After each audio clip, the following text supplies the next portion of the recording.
Group C के लिए CET conduct करवाया जा चुका है व इसी के साथ इसको क्वालिफाइंग करने की मांग दोबारा से तेज हो गई है। ऐसे में जिन अभ्यर्थियों का एग्जाम बहुत अच्छा हुआ है, 75, 80 या उससे ज्यादा अंक लेकर बैठे हुए हैं, वे नहीं चाहते हैं कि सीईटी क्वालिफाइंग हो। व जिन अभ्यर्थियों का पेपर थोड़ा ढीला हुआ है, वे चाहते हैं कि ये क्वालिफाइंग होना चाहिए। सबके अपने अपने वेस्टेड इंटरेस्ट हैं और अपने इंटरेस्ट के चलते अपना अपना स्टैंड पकड़ लिया है अभ्यर्थियों ने और उस पर कायम है और अपने अपने स्टैंड के पक्ष में तरह तरह की दलीलें दे रहे हैं। ऐसे में यदि मैं अपना स्टैंड क्लियर करूं तो मेरा ये है कि ना मैंने सीईटी दिया है, ना मेरे परिवार से किसी ने दिया है, ना मेरे किसी जानकार ने दिया है और ऐसा नहीं है कि एक पक्ष मुझे प्यारा है दूसरा नहीं है। तो यहां पर मैं निष्पक्ष रहते हुए जो जायज है वो चीज बोलना चाहती हूं, क्योंकि अपने वेस्टेड इंटरेस्ट के चलते अभ्यर्थी सही गलत भूल चुके हैं। राइट एंड रॉन्ग के ऊपर कोई ध्यान नहीं है, बस मेरा इसमें फायदा हो रहा है तो यही होना चाहिए। ये स्टैंड चल रहा है प्रदेश भर में हर एक अभ्यर्थी का। अब यहां पर दो चीजें हैं। पहली, एडवर्टीजमेंट में लिखा गया है मैडम जी 4 से 5 गुना कैंडिडेट्स बुलाए जाएंगे। The rules of the game can not be changed once the game has begun. Yes, मैं इस चीज को जानती हूं और इस चीज के पक्ष में हूं। हाँ, जो भी एडवर्टीजमेंट में लिखा होता है वैसा ही होना चाहिए, लेकिन यहां एक कंडीशन भिन्न है। वो ये है कि एग्जामिनेशन होने से पहले इस पर्टिकुलर क्लॉज के ऊपर जो 4 से 5 गुना की बात हो रही है, एडवर्टीजमेंट के इसी क्लॉज के ऊपर केस फाइल हो चुका है पंजाब व हरियाणा हाई कोर्ट में। एक सुनवाई भी हुई है, हरियाणा सरकार से स्पष्टीकरण भी मांगा गया है व अगली तारीख 9 जनवरी दी गई है। तो यहां पर कायदे से legally this clause can be legally changed, ये है क्योंकि अभ्यर्थी एग्जाम होने के बाद नहीं गए हैं कोर्ट, एग्जाम देने से पहले चले गए हैं। एग्जाम देने से पहले उन्होंने कहा है कि हमें इस पर्टिकुलर क्लॉज से प्रॉब्लम है और हम ठीक है बैठ रहे हैं इस एग्जामिनेशन में, लेकिन हम हरियाणा और पंजाब हाई कोर्ट से गुहार लगाते हैं कि कृपया करके इसमें जायज जो भी हो वो फैसला दिया जाए। तो लीगली ये चेंज हो सकता है, पहली बात। दूसरी बात, सोशियो इकोनॉमिक के अंक। अब यहाँ पे बहुत सारे अभ्यर्थी हैं जिन्हें सोशियो इकोनॉमिक के अंक मिलते हैं, बहुत से अभ्यर्थी हैं जिन्हें सोशियो इकोनॉमिक के अंक नहीं मिलते हैं। जिन्हें मिल रहे हैं वो पॉजिटिव हैं और वो ये चाहते हैं कि हाँ क्वालिफाइंग होना चाहिए। जिन्हें नहीं मिल रहे हैं और उनके अंक ज्यादा हैं, अब वे नहीं चाहते हैं कि क्वालिफाइंग होना चाहिए, क्योंकि वो भी अपना कॉम्पिटिशन एलिमिनेट करना चाहते हैं। तो यहां पर जिनको सोशियो इकोनॉमिक के अंक मिल रहे हैं उन अभ्यर्थियों से मैं बात करना चाहती हूं। वहां से कुछ अभ्यर्थियों ने आरोप भी लगाए मेरे ऊपर कि उन्होंने कहा कि आप क्या नहीं चाहती हैं जिन्हें सोशियो इकोनॉमिक के अंक नहीं मिल रहे हैं उनका सिलेक्शन हो। तो उन अभ्यर्थियों को मैं कहना चाहती हूं कि शायद ही हरियाणा में सोशियो इकोनॉमिक के अंकों के खिलाफ मुझसे ज्यादा बड़ी लड़ाई किसी ने लड़ी हो। मैं पूर्ण रूप से इन अंकों के खिलाफ नहीं हूं। हाँ ठीक है, 2 अंक मिलने चाहिए ऑर्फन को या विडो को, लेकिन उसके अलावा बाकियों की जिंदगी आप आसान कर दें। आप ऐसे अंक ना दें, ये एंटी मिशन मेरिट हैं, ये एंटी मेरिट हैं। इस स्टैंड पर मैं हमेशा रही हूं।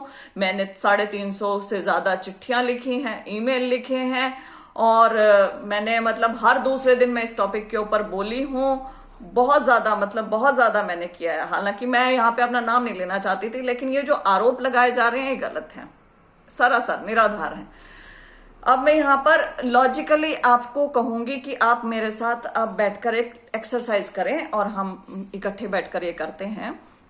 यहाँ पर सीईटी में 2 बार सोशियो इकोनॉमिक के अंक जुड़ेंगे। पहला अभी जो अभी एग्जाम दिया है 5 अंक, दूसरा 2.5 अंक जुड़ेंगे। तो 5 अंक ज्यादा होते हैं या 2.5 होते हैं। पहले में जुड़ के आ गया और पहले के बेसिस पे कोई सिलेक्शन यदि नहीं होता है, इसे क्वालिफाइंग कर देते हैं या 12, 15, 20 गुना कर देते हैं, तो सेकंड स्टेज के स्कोर से ही सिलेक्शन होने वाला है। सेकंड स्टेज का स्कोर ही मैटर करेगा। अब यहाँ पे जो पहला है उसमें आप कहते हैं कि सोशियो इकोनॉमिक अंक वालों का ही सिलेक्शन हो जाएगा यदि इसे क्वालिफाइंग करते हैं या 12, 15, 20 गुना करते हैं। मैं कहती हूं क्या जिनके पास बिना सोशियो इकोनॉमिक के अंक, जिनके पास सोशियो इकोनॉमिक के अंक नहीं है उनका सिलेक्शन नहीं होगा क्या? वो भी तो आएंगे ना इसमें, वो भी तो ज्यादा से ज्यादा इस एम्बिट में आ रहे हैं कि सेकंड पेपर देने के। तो सेकंड पेपर में क्योंकि आप ज्यादा तैयारी कर रहे हैं, आपको पता है आपके पास सोशियो इकोनॉमिक के अंक नहीं है, तो क्या आपके ब्राइटर चांसेस नहीं है सेकंड स्टेज पे एग्जाम को उत्तीर्ण करने के, पोस्ट को हासिल करने के? वो भी तो ज्यादा है ना। तो ये बड़ी तर्कहीन बातें हैं जो की जा रही हैं, ऐसा नहीं होना चाहिए। जो सही है वो मैं आपको बताती हूं कि 4 गुना कुछ भी नहीं होता है। ये जो पोस्ट निकलेंगी 40,000 से ज्यादा ग्रुप सी की, इसकी बाट बहुत सारे अभ्यर्थी बहुत लंबे समय से देख रहे हैं। बहुत सारे बीच में एग्जामिनेशन रद्द हुए हैं, आप स्वयं जानते हैं इस चीज को, भुगत भोगी हैं। तो बहुत कम अभ्यर्थियों को आगे कॉम्पीट करने का मौका देना अपने आप में बेहद गलत है।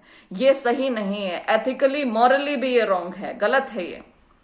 यदि आपको 4 या 5 गुना कैंडिडेट्स को ही मौका देना था तो दूसरा एग्जाम करवाने का कोई मतलब ही नहीं था। आप एक काम करते, सीधा सीधा इस पहले पेपर के बेसिस पे सिलेक्शन कर देते, देख लेते कि टेक्निकल जहां पे पोस्ट आती है, मान लीजिए जेई है, अच्छा इसने इंजीनियरिंग कर रखी है, ठीक है इसको जेई के लिए कर देते हैं, टॉप उठा लेते हैं, 4 गुना टॉप उठा लेते हैं, सॉरी जितनी पोस्ट हैं, अच्छा 300 पोस्ट हैं, 300 उठा के जेई के लिए भेज दिया। अच्छा हरियाणा पुलिस की 1000 पोस्टें हैं, 25 साल से कम ये टॉपर हैं, इन सबको उधर भेज दिया। तो सेकेंड पेपर करवाने का मतलब क्या था? सेकेंड पेपर में भी तो जांची जाएगी ना नॉलेज, टेक्निकल भी और हर एक तरीके की। आप टीना डाबी को जानते हैं? टीना डाबी ऑल इंडिया रैंक 1 थी आईएएस यूपीएससी के एग्जामिनेशन में। वो प्रीलिम्स बेयरली पास कर पाई थी, 0.5 मार्क्स से शायद उन्होंने पास किया था प्रीलिम्स, लेकिन वो मेंस में टॉपर आई थी।